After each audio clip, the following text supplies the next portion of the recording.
Hi friends, இது வரைக்கும் சேனலை சப்ஸ்கிரைப் பண்ணாதவங்க சப்ஸ்கிரைப் பண்ணிக்கோங்க. சிறகடிக்க ஆசை சீரியல் நியூ ப்ரோமோ என்னென்னு பார்க்கலாம். நீத்துவா பார்க்குறதுக்காக கிளம்பி போகிறாங்க ரவி. அப்போ ரவி சொல்கிறாங்க, சீக்கிரமாக இந்த முடிவிலேருந்து கொஞ்சம் மாறுங்க, அப்படி இல்லைன்னா எப்பவுமே பிரச்சனை தான் அப்படின்னு சொல்கிறாங்க. இல்லை, எனக்கு உங்களை பார்க்கணுன்னு ஆசை இருந்தது, அவ்வளோதான், உங்களை பார்த்துட்டேன், இதுக்கப்புறம் நீங்கள் கிளம்பி போயிடுங்க அப்படின்றாங்க.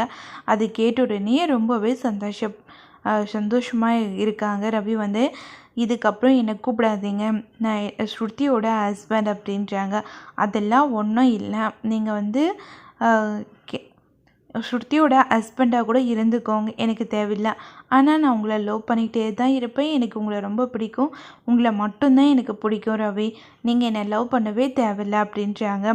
நீங்கள் ஏதோ ஒரு விஷயம் ஈகோவுக்காக தான் இப்படி பண்ணிகிட்டு இருக்கீங்க, எனக்கு நல்லாவே தெரியுது அப்படின்றாங்க. அது கேட்ட உடனே ரொம்பவே டென்ஷன் ஆகுறாங்க. அதுக்கப்புறம் பார்த்தோம்னா நீத்து சொல்கிறாங்க, இதுக்கப்புறம் நீ என்கிட்ட பேசணுன்னு அவசியம் இல்லை, இதுக்கப்புறம்னா இப்போ மட்டும்தான் இதுக்கப்புறம் நான் உன்னை எப்போ கூப்பிட்டாலும் நீ கிளம்பி என்னை பார்க்குறதுக்காக வந்துடணும் அப்படின்னு சொல்கிறாங்க. அதெல்லாம் கேட்ட உடனே பயங்கரமாக அப்செட் ஆகிடுறாங்க ரவி.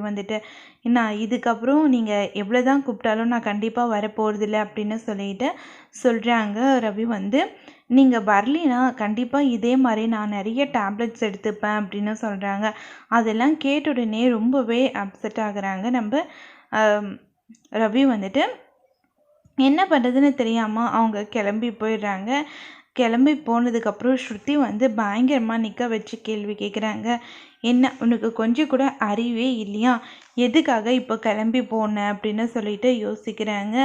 இல்லை, நான் எதுக்காக போனேன்னு எனக்கு மட்டும்தான் தெரியும் அப்படின்றாங்க. நீ இதுக்கப்புறம் அந்த நீத்துவை பார்க்குறதுக்கு போகவே கூடாது அப்படின்னு பயங்கர கோபத்தோடு சொல்கிறாங்க. அதை கேட்ட உடனேயே ரவி ரொம்பவே அப்செட் ஆகுறாங்க.